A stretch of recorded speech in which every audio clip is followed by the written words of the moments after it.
Sage 100 allows you to perform period and year-end closing at the end of each accounting period and for your last fiscal accounting period of the year. This process clears your period-to-date balances and moves them to the prior period. At year-end, the process also clears the year-to-date balances accumulated in the master files and prepares for the new year. In this overview, we will cover backing up your system and companies, closing procedures, tasks to complete, and year-end interim release downloads and service packs. There are additional topics available that are module specific that you'll want to review as well. There's a lot to be aware of when you close your period or year, and you want to proceed in a very methodical approach. You want to make sure you have a tested backup, and it's recommended that you do a backup each period and as well at the end of the year. There are a number of ways that you can do backups. You'll want to follow the suggested order of closing. You'll want to follow your checklist, and there are some available in Sage 100 to help you with organizing this time. You want to ask your business partner if there are any special circumstances you need to be aware of. That might include some additional enhancements that you have installed. You'll want to access Sage websites for important closing information and downloads. And you want to be communicating with the employees that are involved with the period or year-end processing so they know exactly what's expected of them. Let's look at the different ways that you might back up your company information. You can create a new company and copy the live company. We would recommend including the date of the backup in the description. Or you can have your IT staff back up the full Mass 90 directory and save it each year and label it accordingly.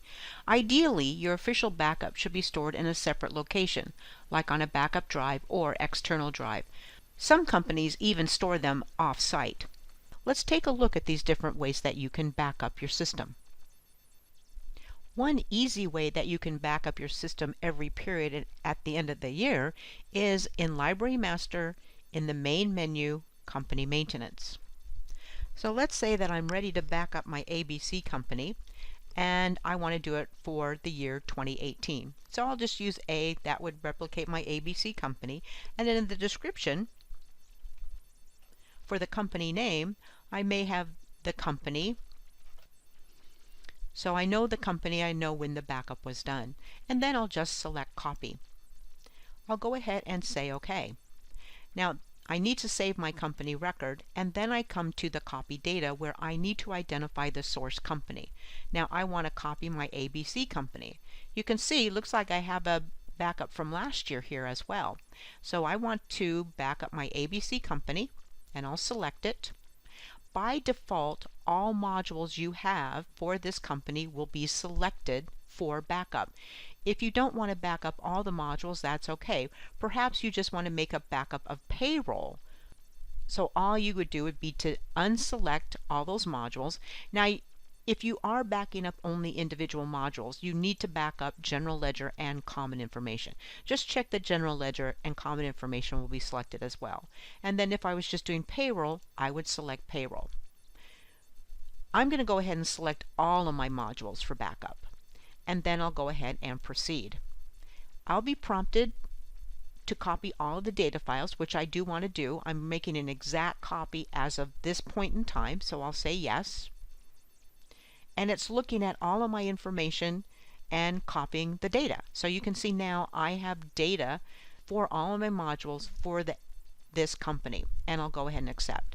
And just to show you, if I change companies,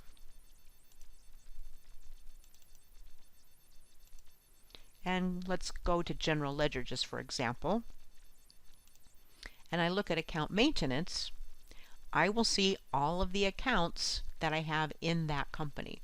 So I do have a backup.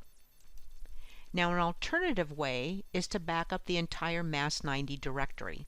And depending upon where you have your Sage 100 installed, you'll need to find it. So I have it on my C drive under the Sage folder, under Sage 100, and the I'm using Sage 100 Standard, and here's where I see the Mass 90 directory. So your IT staff could back this up perhaps on a regular nightly routine. It is important to follow a logical order of closing so that a module that writes to another posts first. Here we have a list of the various modules and the order they should be closed in. Now, some modules don't have official closing routines, such as bill of materials and work order and barcode. However, you would want to review these modules, run various reports on a routine basis. But looking at modules that do have posting routines, for example, sales order and purchase order write to inventory. Sales order writes to accounts receivable, purchase order writes to accounts payable, and both of them update the general ledger. So those modules should be closed in the particular order. Sales order should be before accounts receivable. Purchase order should be accounts payable, and the last module you close is general ledger. So thinking about your entire Sage 100, that means all invoices, all cash receipts, all receipts of goods, all receipts of invoices, all journals should be posted and updated prior to closing the general ledger. In fact, you might decide not to close general ledger at the end of the year because you may have audits and tax returns that you need to have entries to. You'll also notice that bank reconciliation is not listed. That's generally done when you receive your statements. Payroll is listed, but that's done on a quarterly basis. So be aware that certain modules should close in particular orders. Now, looking at your individual modules, there are also various checklists that are available to help you in closing. And let's take a peek at those. On Sage, you can go into Help, and in the search field, just type in the word checklist.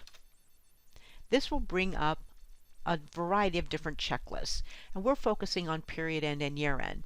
Now, some of these are clearly labeled. So for example, here's my general ledger period end and period end processing. Here's job cost, accounts payable, accounts receivable. But if we look at this one called period end processing checklist, and then there's the period end and year end processing checklist, and another period end and year end processing checklist, it's really not clear which module. But if you look a little closer, you can see that it actually gives you the module. So this period end processing checklist, this one's for inventory. Notice the IM. This period and year-end processing is for purchase order. Here's the PO. And then this one is for sales order. These can be very helpful in closing your period. They are defined in separate topics that are done at the module level. So who actually closes the period? Well, all that is determined by security in role maintenance. When do I close? As stated previously, once all of your data has been entered for the prior period, and if it's the end of the year, and all reports are run and reconciled, though you may want to leave general ledger open. Do I have to close?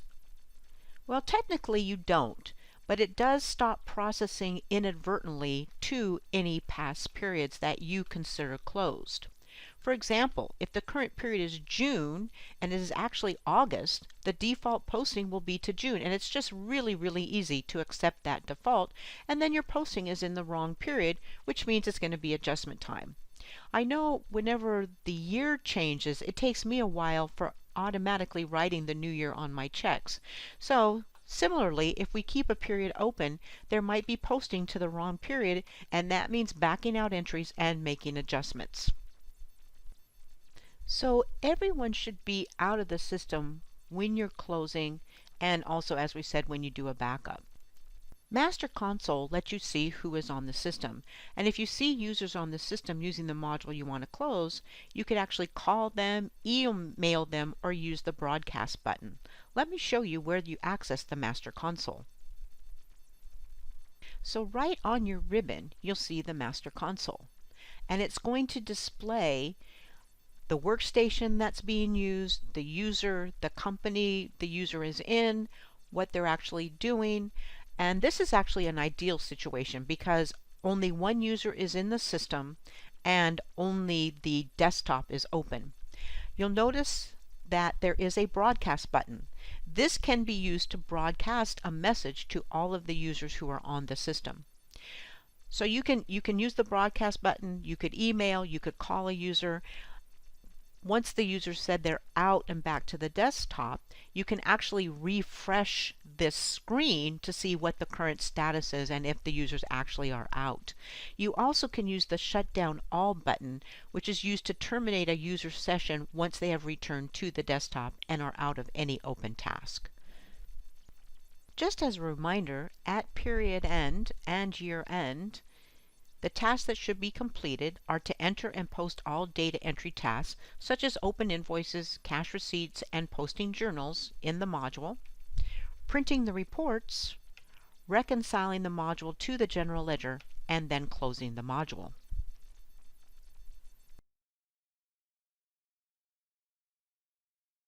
It is important that you know what version you are on, not only at period end or year end, but at any time there might be a product update that will be released. If you are on an unsupported version, there will be no more product updates, no interim releases, and potentially no support from Sage. It's time to upgrade if you have an unsupported version, but if you have third-party integrations, be sure to verify the versions are supported.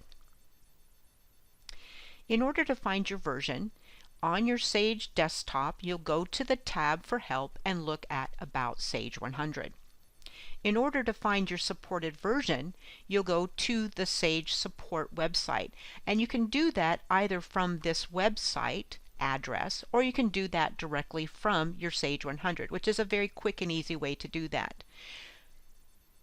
The chart you see will show you the supported versions, when they're released, if phone support is still available, if there is a year-end interim release, any tax tables that might need to be updated for payroll, any product updates, hot fixes, and your online support knowledge base.